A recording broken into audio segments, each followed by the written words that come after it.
Hi. I want to do something quite unusual, unexpected perhaps, but I want to do it anyway. The background of why I'm doing this is that I'm getting to the point that I want to share something from this book that I've read, 100 times or more about Satori and awakening and all that. And I'm also at the stage in my life and where I am, and I'm finding this is very fitting to my current stage.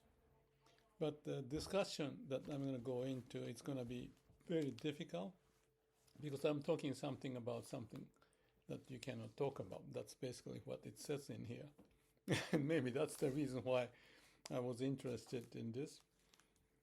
And first, this background is this Shimura guy talked to Daisetz with the earnest desire of what is Zen and what is Satori. So the book is written, and that's the book I picked up 40-some years ago.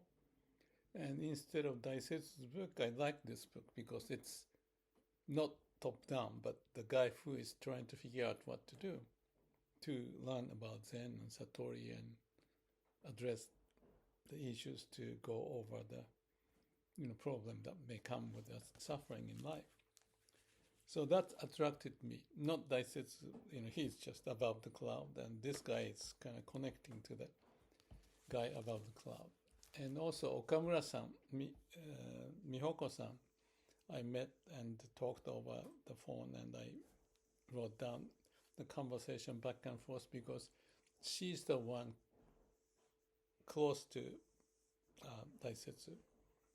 She was 15 years old, so maybe 60 years of age difference. But she happened to find a way to connect to Daisetsu and spend time as a secretary, and also living together back in Japan too, until he passed away. So I had lots of conversation and great memories and wonderful situation and also what he learned from Daisetsu. So this is the area that unless you are really understanding and experiencing the meaning of it, it's going to be very difficult to communicate. And it's pretty much impossible because what we are talking about is going beyond the typical way of how we use the word. So like in the previous video related to the book I talked about, one of the koan that was discussed was Eno talking about who is the one before your parents are born. And before that he said, not thinking of good, not thinking of bad, who are the one or the face of the one who was before parents are born. So it's the origin of where we came from, so to speak. And that's the word that I use. Let's find the core of our being. And grab the core of being is Satori, to say it simply. And like I said, not thinking of the good and bad, it's beyond the thinking. So when you grab that one, there's an experience, and that experience may go away, but it's very difficult to describe. And yeah, that's right. I have a report I've written after 10 days meditation of Vipassana. On the 8th day, I had this awakening experience. So you can take a look at it if you're interested.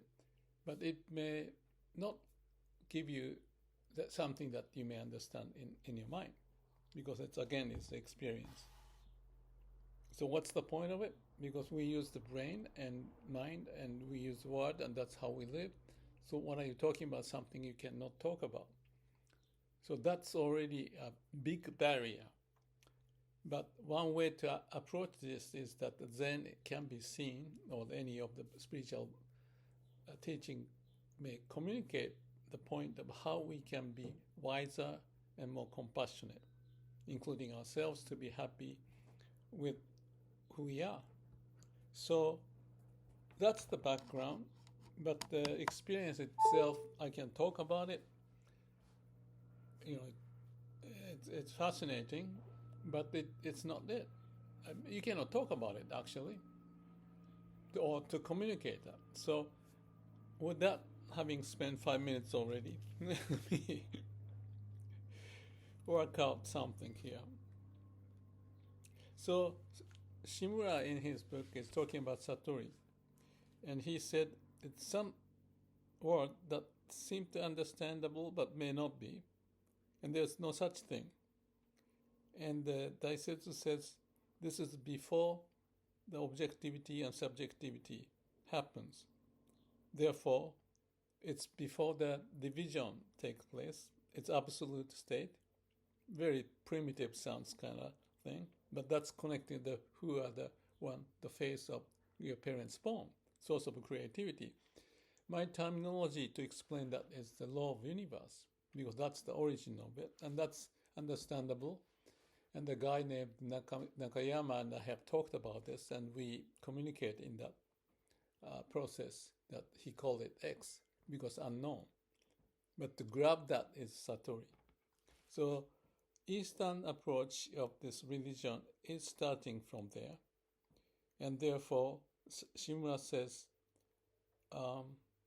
there may be thought and philosophy comes out of it.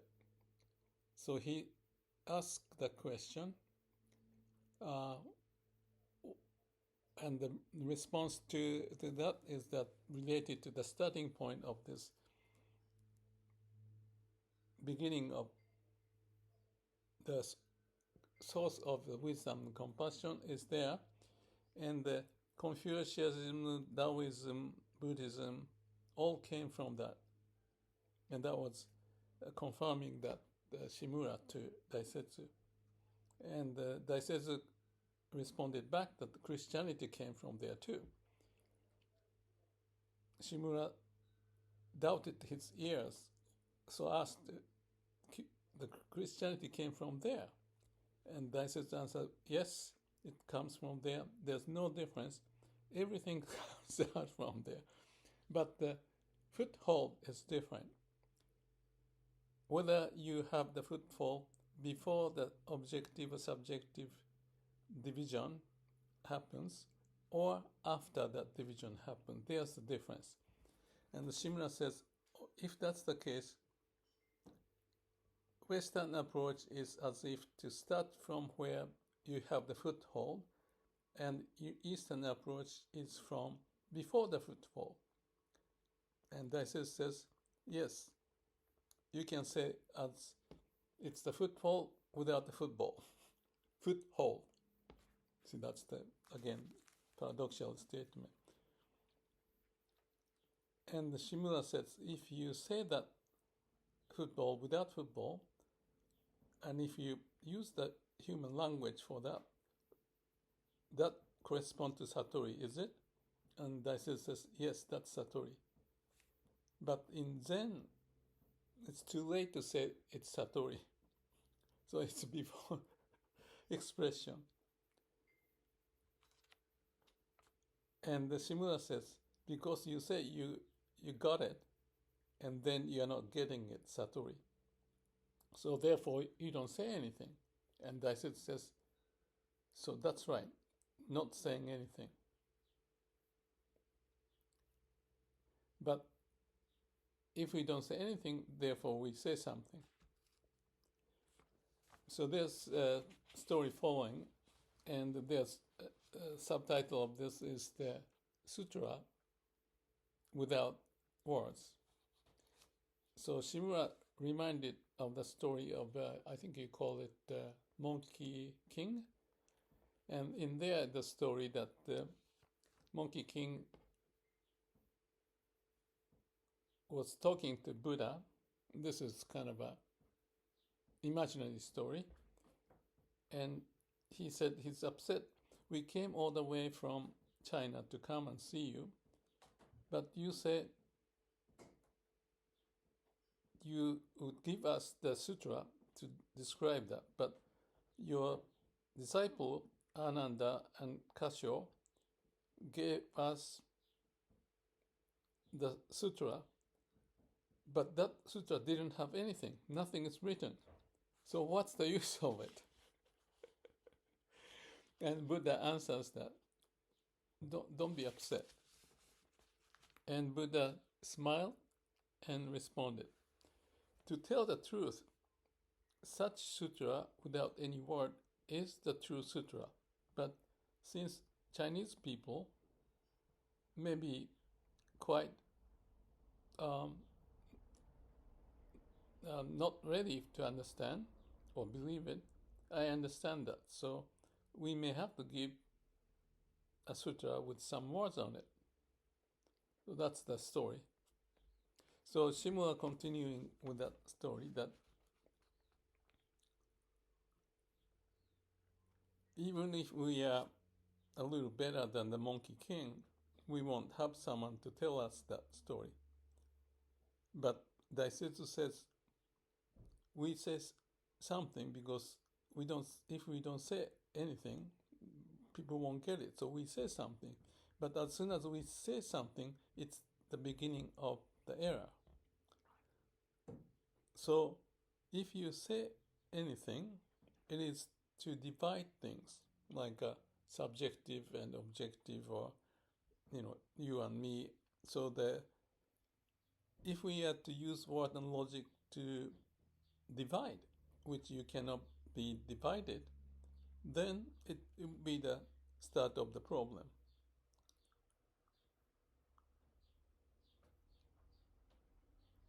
So, truth, Daisetsu says, that in one of the sutra that called Daisogon Kyo, I don't know how to translate this sutra, but in one of the sutra, Big Sogon, marvelous sutra, whatever the term I can translate.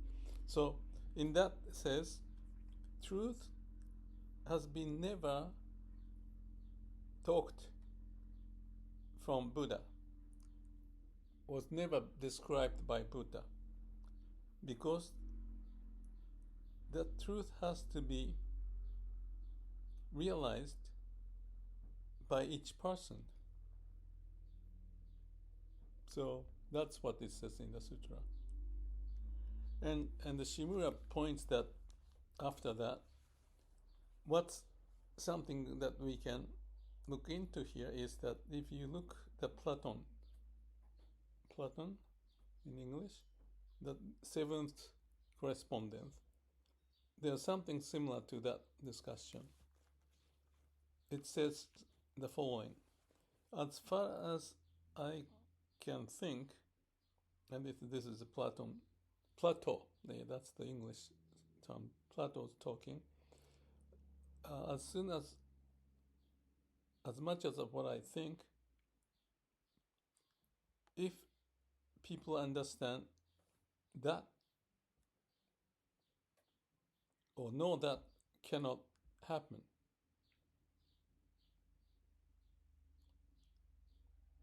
and for that I don't have anything written about it, and in future there will be none for that. And the reason for that is that this is something that cannot be described by other school of thought, and that relating to that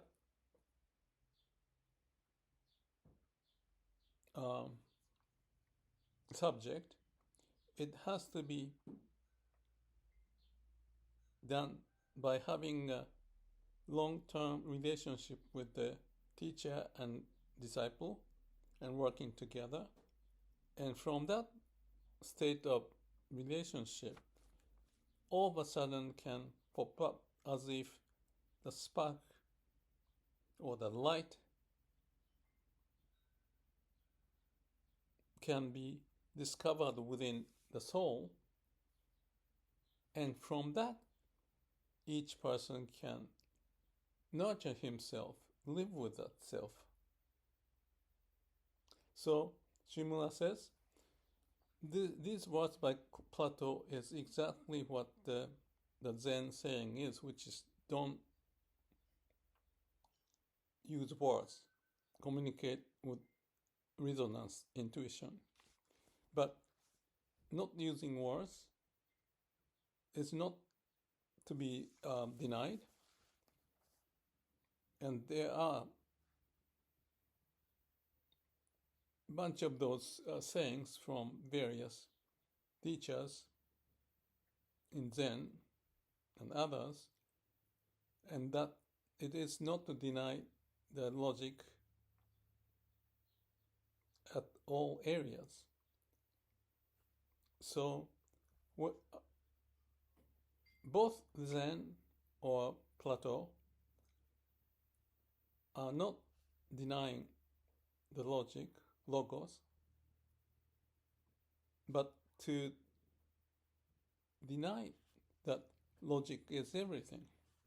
In other words, to make the function of the logic clear, there is a certain boundary existing there. And Shimura continues that even if that's Daisetsu, he cannot break through that barrier. In Shakespeare, I don't know this in English, it's empty play, some such notion in this book. He describes that silence is something that doesn't lie, but to deliver the joy. Once you say something is joyful, then you are not that happy. So silence, this is what Shimura says, silence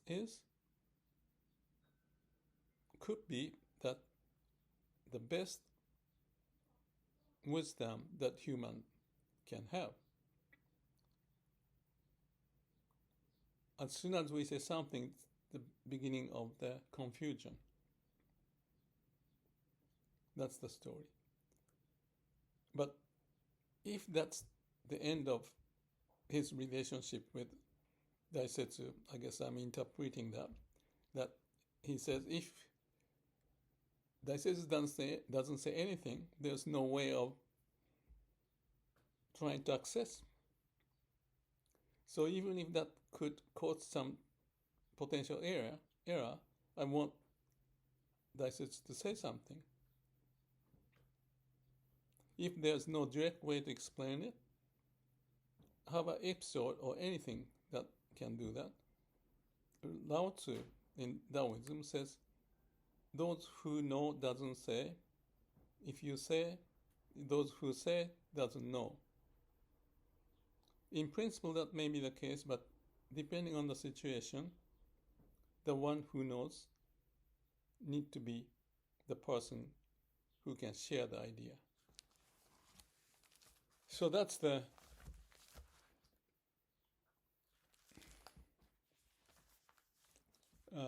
few pages from Shimura's book. And I thought I want to tie that story with my experience, and that's the interesting part actually, how much can be tied together. But since I spent 18 minutes, 90 minutes by now, I leave it for the time being as it is, just to share what kind of animal we're talking about. Not mean, or not to say that it's useless, but it's something. But if I can just picture an idea, if you are the surfer, no matter how you get the explanation of how to surf, you have to do it. So brief explanation of what it is to be a master surfer can be done.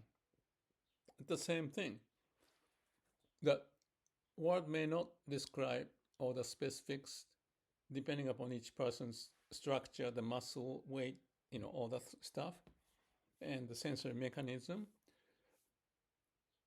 But each person is alive. Just a minute. What happened? Each person is alive.